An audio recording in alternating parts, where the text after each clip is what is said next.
I mean, because I was like demanding to see more. Yes. I was trying to bribe everybody, like, show me more of this. Cool. And it's been a hell of a journey. Thank you. I think what I like about it, I'm hearing this from a lot of people, is the fact that the mythology, you kind of like, you're drilling down deep into it, like more recently with Red Riding Hood and the Big Bad Wolf, Geppetto, like Jiminy Cricket being Geppetto's mentor originally, and those dolls still freak me out, They creep me out. Yeah. Every time you see them. In fact, we were in Vancouver like a month ago, and we walked into, we have an office up there because we come up like once a month, and they were like either in there or on the way there, and we were just like, what are they? Oh, they're like, oh, they're getting moved. And we're like, get them out. Yeah, it's creepy. They flinch every time you go into a shot of Gold Shop and they're sitting in the counter. Yeah, I know. Pan away. No, that was a dark moment for Geppetto. Yeah. And then, the whole origin, of Jiminy Cricket, I never thought of him being human, Yeah, our whole goal for this show was to retell these tales in a new way and not just tell you the parts that were missing, the parts you didn't know, the parts that take place either before the happy endings or before the start of the happy endings. And, next week we're going to find out how the Mad Hatter became mad. And so, for us, we're just always trying to push and do something that excites us. It's good. Seems like there's such a resurgence of all these like fairy tale stories with the movies and things coming out. How do you guys feel about that? Well, we love it. I mean, we just it's these stories are like a shared language that cross like every cultural barrier. So we all know them, and I think that every It's generation almost like an awakening of the there's genre as it's gone. I think, and as Adam said, is because there are all shared cultures. Everyone understands the stories, and I think people are ready to hear them again.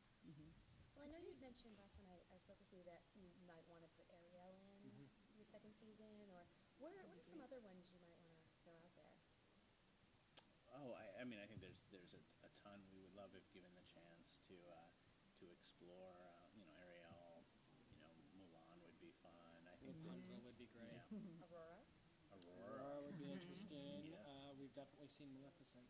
But we purposely didn't see Aurora. We wanna, There's so many characters that we want to get to, but we haven't, and which is good because hopefully that'll give us more things to do. But you got Belle in there, which was awesome. Yeah. Belle in Gold. I mean, that was fun. that was Cool. Thank you. And I hated Regina more at the end of that episode. When I wasn't seeing it, I said, does that woman have a heart? No. She has hundreds of them in a chamber. Yeah. right, but that doesn't count, does it? I would say what's interesting about Regina is we're very excited in a couple weeks to show you kind of her origin story. Okay. And how she, it's called The Stable Boy, and Barbara Hershey's in there playing her mom. And you kind of see, why she hates Snow White so much. Yeah, I mean, one of the phrases that we use to describe it is something that I think is introduced in tonight's episode, which is we like to say that evil isn't born, it's made. And as far as Regina goes, we're going to show you how that happened. When Warner Brothers was doing Smallville, there was this thing where they wouldn't like them to mess around too much with certain characters because they weren't sure what their plans were for movies. Now that Disney is clearly interested in doing, reimaginings of their animated fairy tales, do you guys ever encounter any discussions like that? We haven't yet. No, not yet. I mean, Disney has been incredibly supportive, and even when we've done things that are crazy, like killing a dwarf named Stealthy, they've been amazingly supportive, and we've been very grateful for that. Yeah, they haven't been like, oh, we're going to do this movie, so you can't do it anymore. Right. Have you spoken to them about possibly putting Merida in from Brave? We haven't. Well, I think that we gotta let that movie come out. I have a feeling they would be mad if we surprised people first. I did it before the movie came out. Inevitably, it picked up 43rd, 4th, and 5th season. Oh well, yeah. I would. Season listen, 5. Let's have this as we discussion if we're reserve lucky the right enough. to say no to anything. I mean, No. we want to play with all the toys on the shelf, and if we can, and that works out, and we have a fun take on it, yes. But if we don't want to do it just to do it. And it's Pixar are the most genius storytellers in the world, so I can't imagine how to even play with them. Have you guys actually layered any little nods in there to people that you might want to bring in? Yeah, Yes, I think we did. made a reference to a mermaid. We did, and there are a couple others that I don't want to give away, but there are little. We try to, like, when we have an idea, seed it in, and you know, and pay it off later. So Yeah, we definitely have little things planted that I don't think have fully become noticed yet, but when they are revealed and people go back, we'll go,